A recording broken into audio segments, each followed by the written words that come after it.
নমস্কার, কেমন আছেন সবাই? আশা করি সকলে ভালো আছেন।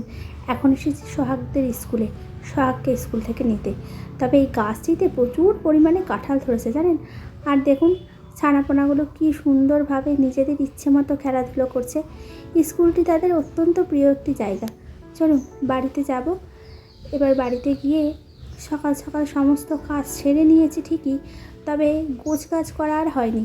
ওই যে এখন তো মর্নিং স্কুল চলছে, তাই সোহাগকে আনতে গিয়েছিলাম। এরপর আসার পর এই যে সমস্ত কাজকর্ম এক এক করে সারবো ঠিকই, তবে রান্নাবান্নার আজকে ভীষণ দেরি হয়ে যাচ্ছে জানেন। এগুলো গোছগাছ করতে করতে একটু তো সময় লাগে, এ তো আপনারা জানেনই। এসে দেখি চন্দন বাড়িতে নেই, গেছে বাজার করতে। তো আমি তো রান্নাঘরে চলে এসেছি অলরেডি। আর এই যে এখানে এসে দেখছি কয়েকটি পাকা আম জানেন। আমগুলো এত মিষ্টি, তবে মনে হয় জানেন চিনি কেউ ঢেলে দিয়ে দিয়েছে আমের মধ্যে। এই আমগুলোকে রাখবো। আজকে ভাবছি একটু মাছের পাতলা ঝোল করব। সেই কথাই বলেছিলাম চন্দনকে, কারণ গরম যা পড়েছে তাতে হয়তো হালকা পাতলা মাছের ঝোল খেলেই শরীরটা ঠিক থাকবে। এই যে এখানে একটি বড় বেল এনেছিল, দুদিন আগে এনেছে, তো সময় পাচ্ছিলাম না এটাকে ঠিকঠাক তৈরি করার। তবে আজকে ভাবছি হাতে একটু সময় আছে, এটাকে তৈরি করে নেব। চলুন দেখি বাজার থেকে কি এনেছে। বাজার থেকে মাছ এনেছে, মাছগুলোকে ভালো করে কেটে কুটে পরিষ্কার করে নিয়েছি। মাছগুলোকে ধুয়ে মুছে সব ঠিকঠাক করা হয়েই গেছে।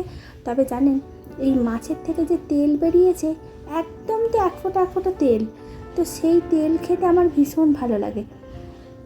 মাছগুলোকে হলুদ নুন মাখিয়ে নিয়েছি।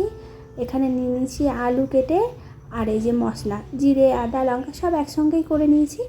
আর ওই যে সামান্য একটু দেবো পেঁয়াজ। পেঁয়াজ দিলে মাছের তরকারিতে ভীষণ একটা স্বাদ আসে, আমার ভীষণ ভালো লাগে। তাই ওই পেঁয়াজটা আমি সব মাছেই একটু একটু করে দিতে থাকি। কড়াই তেলটা গরম হয়ে গেছে, এক এক করে মাছগুলোকে দেব।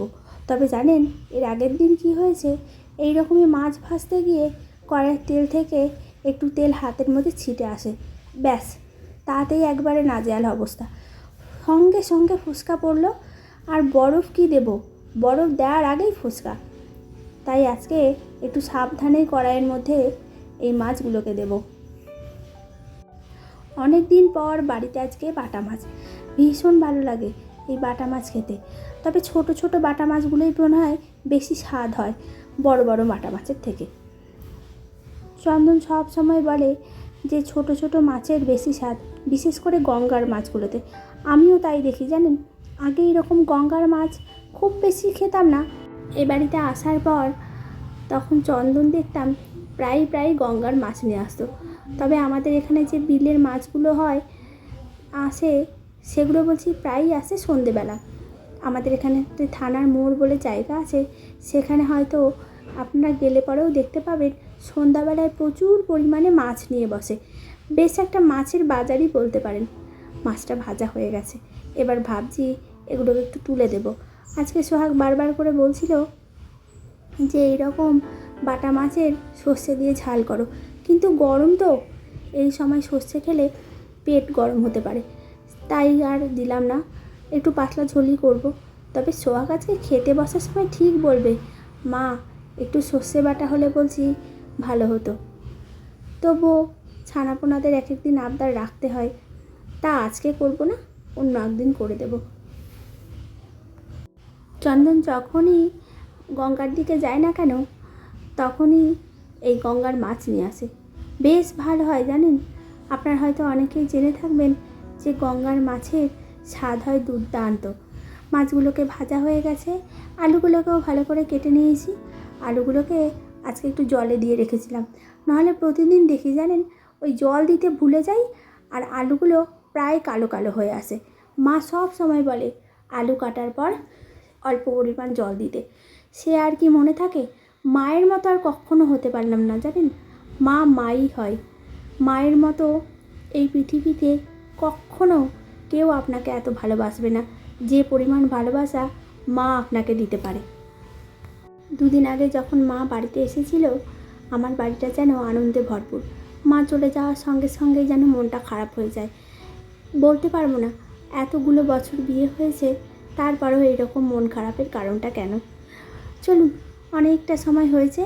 এরপর আলুগুলোকেও দেখছি ভাজা হয়ে গেছে।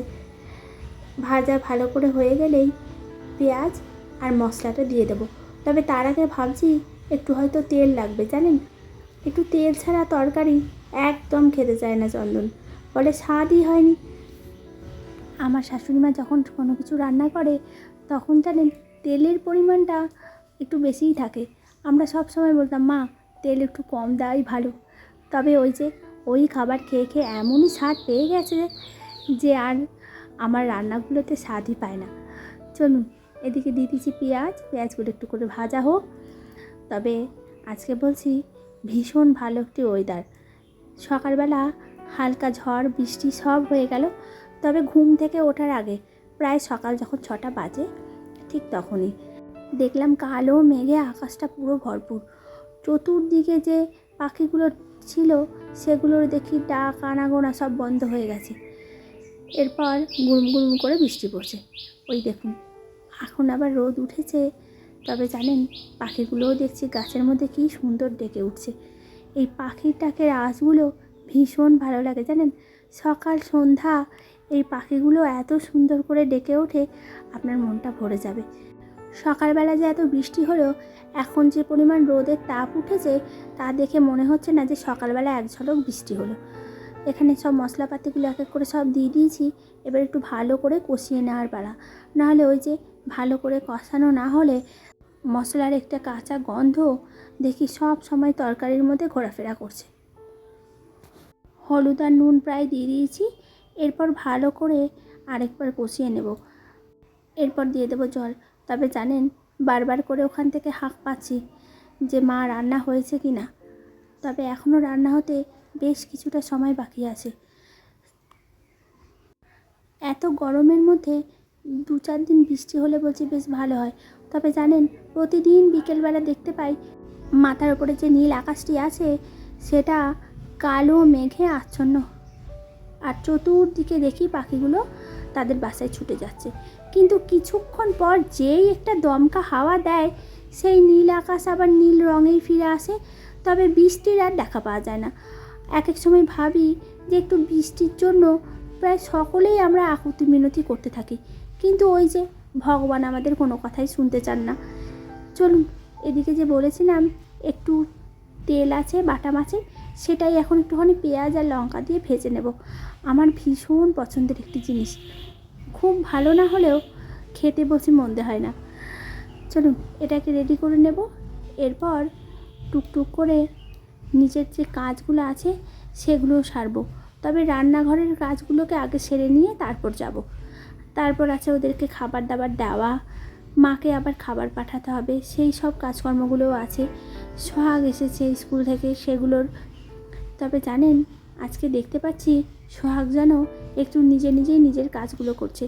এই যেমন ধরুন না, মর্নিং যখন স্কুল শুরু হয়েছে রাতের বেলাতেই বইগুলোকে গুছিয়ে নেবে, তারপর টিফিন সেটাকেও ঢুকিয়ে নেবে, পেন্সিল বক্স সব কিছু রেডি করে নেয়। আমি সকালবেলা উঠে ওকে ড্রেসটা পরিয়ে দিই আর কিছু একটু খাইয়ে দিই, ব্যাস রান্নাটা হয়ে গেছে। আর বেশিক্ষণ এটাকে নাড়াচাড়া করবো না, নাহলে এরপর এটা পুড়ে যাবে আর খাবারের অবস্থায় থাকবে না। চলুন ভাতটা বসিয়ে দিই। তার আগে একবার দেখে এসেছি যে সোহাগ কী করছে। একটু আগে যে বেলটা দেখালাম, বেলের শরবতটা তার মাঝখানেই করে নিয়েছি। এই যে সোহাগকে একবার বললাম যে খা একটু, ভীষণ স্বাদ হয় জানেন বেলের শরবত। আর এই গরমকালে বেলের শরবত খাওয়াও শরীরের পক্ষে ভীষণ ভালো। তবে ওই যে ছানাপোনা কিছুই ভালো জিনিস খেতে চায় না। চলুন আমি একটুখানি খেয়ে নিই, তারপর যাব আবার রান্নাঘরে। ভাত তো বসানো আছে, সেটার মার গালবো। তবে তার আগে এই বেলের শরবতটা দেখে এত ভালো লাগছে। দাঁড়ান সোহাগ দেখি কি বলছে। হ্যাঁ, কতগুলো ওষুধ দিয়েছে ডাক্তার বল? না না, বেশি বেশি ওষুধ দেয়নি। বেশি ওষুধ না, 1 2 হুম 3 4 5 হুম 5খানা ওষুধ। 5খানা ওষুধ, তার মধ্যে একটা 3-4টে একটা মলম, হ্যাঁ একটা একটা এমনি খাওয়ার, অ্যালার্জির, আর এগুলো সব 3টা চোখে দেওয়ার। চোখে দেওয়ার। তাই তো বারংবার চোখে দিয়ে যাচ্ছে, তাও কমছে না। 2টো ডাক্তার দেখানো হয়েছে, তাই তো। ওষুধ লাগাতে লাগাতে ছানাটি প্রায় আমার একটু বিরক্ত প্রকাশই করছে এখন। আর কিছুতে এই ওষুধও লাগাতে চাইছে না, আর এই ওষুধ খেতেও চাইছে না। তবে কি যেন কি হয় কে জানে। চলুন, এই যে এই ওষুধের বোঝা ওর আর ভালো লাগছে না, তাই বারবার করে বলছে যে এগুলো যদি তাড়াতাড়ি চলে যায় অনেক ভালো হয়। এখনও প্রায় অ্যালার্জি ভর্তি ওর চোখে, কিছুতেই কমছে না। আপনারা যদি কেউ জানেন যে কীভাবে এই অ্যালার্জি কমবে, একটিবার কমেন্ট করে জানাতে পারেন। চলুন তবে আজ আসি, আবার দেখা হবে নতুন একটি ভিডিওতে। ততক্ষণ ভালো থাকবেন, সুস্থ থাকবেন, আর সকলকে ভালো রাখবেন। আর অবশ্যই কমেন্ট করে জানাবেন ব্লগগুলি আপনাদের কেমন লাগছে। ভালো লাগলে একটি লাইক করবেন। চলুন, সবাই ভালো থাকবেন, সুস্থ থাকবেন।